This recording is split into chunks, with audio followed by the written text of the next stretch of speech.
What is trope? By the end of this video, hopefully you'll be able to answer that question. The word trope is a Yiddish word that describes the way that we chant sacred text in public as a ritual act. There's also a Hebrew term that means the same thing, ta'amei hamikra, which means the flavor or the taste of the reading of Torah. And there's also an English word that describes the same thing, cantillation.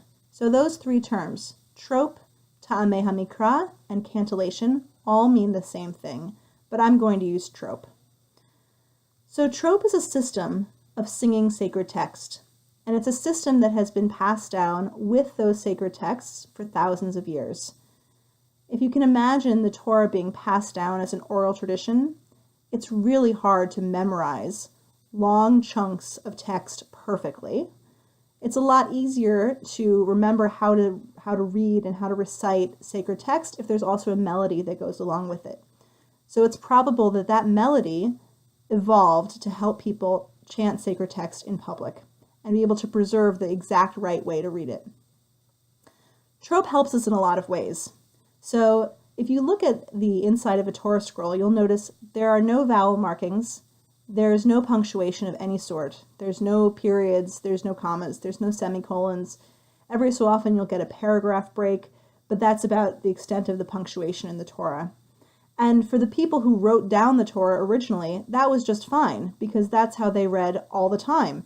If you were a scribe in ancient Israel, the way that you wrote down your scribal material was you used the consonants of the Hebrew alphabet, you knew how to read each word, and you used whatever symbols you wanted to indicate your punctuation, if it was a paragraph break or just what looks to us like a run-on sentence, and that made perfect sense. And that made sense to many generations of Israelites. At some point, though, Israelites stopped speaking Hebrew in that way, and there were fewer and fewer accomplished scribes or readers or reciters of sacred text who were able to pass down that tradition. In fact, most Jews from the time of around 500 BCE, that's during the Second Temple period, to 500 CE, spoke Aramaic, not Hebrew at all, even in the land of Israel. Aramaic is like a sister language to Hebrew, so if you spoke French, Hebrew would be like Portuguese. It's similar, it has a similar derivation, but it's not exactly the same. After 500 CE, Jews spoke all kinds of languages, and very, very few Jews spoke Hebrew. Hebrew was mostly used by rabbis in a written form, not orally. So it was harder and harder for people to pick up a scroll of Torah and read it properly.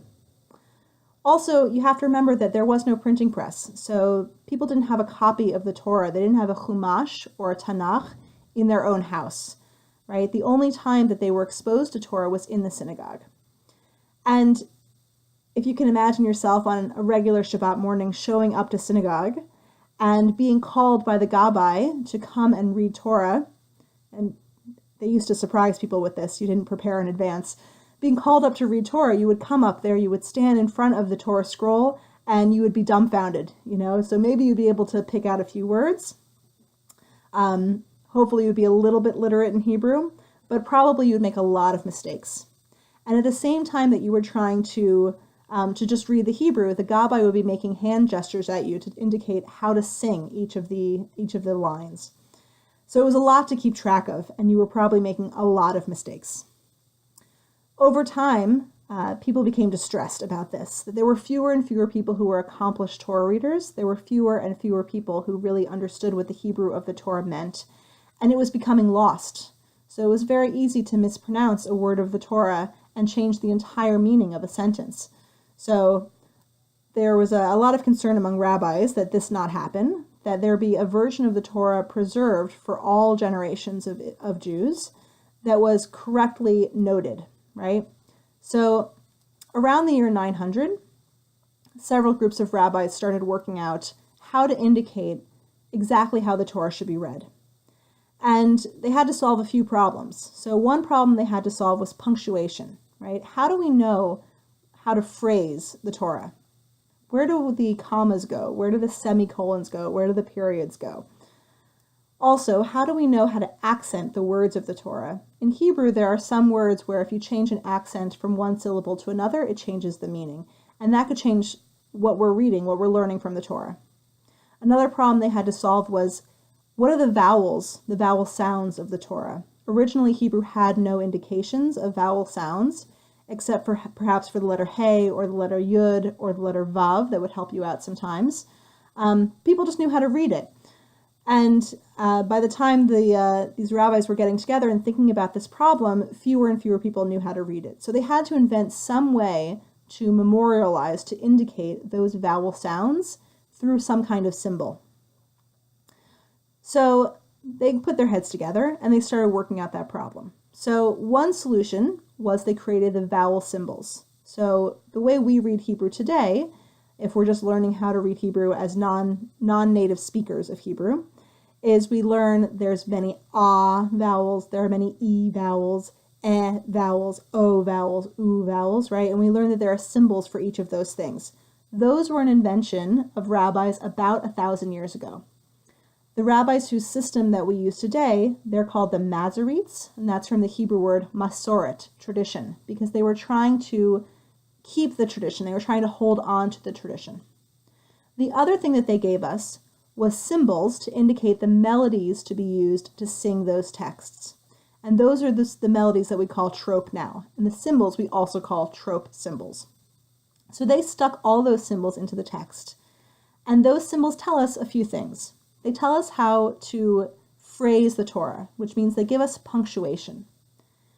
They tell us how to accent each word because the trope symbol appears at the syllable where we put the accent in a word. And they also tell us how to understand the meaning of the text because the phrasing and the accenting tell us so much about the meaning. So some people like to remember this as meaning, M, accent, A, punctuation, P. So trope gives us a map to understanding the Torah. I should say also that there are many different systems of trope. So there's a system for singing the Torah, there's a system for singing the prophets, there's a system for singing the Torah on the high holidays, that's different. There's a system for singing the book of Esther on Purim, a system for the book of Lamentations, which we read on Tisha B'Av, and then for the books of Ecclesiastes, Ruth, and Song of Songs, there's another system, another melody. So 6 altogether, 6 different melody systems for trope, but we're just going to concentrate on Torah for now. All of the symbols of trope have names. So I'm going to sing you one phrase, one really common phrase. In fact, it's so common it happens in every single verse of the Torah. This is the phrase that we sing at the end of each verse of Torah. It's called the Sof Pasuk phrase. Sof Pasuk means end of verse. This is like the period that the Masoretes invented. It goes like this. Mercha tipcha, mercha sof pasuk. Now that's just the way that I sing it. There are actually a whole bunch of different ways to sing it, depending on what region of the world your family came from. If you came from Eastern Europe versus Germany, there are different melodies.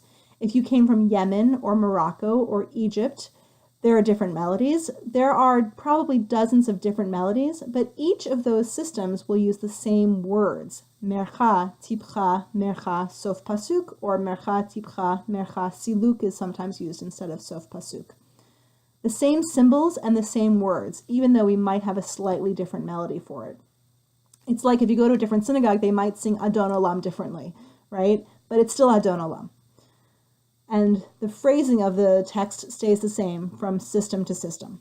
The system that I use is called Avery Binder, which is one particular German system of trope. And the only reason I use it is because I had a teacher who taught it to me. And I'd like to preserve that teaching and teach it to my own students.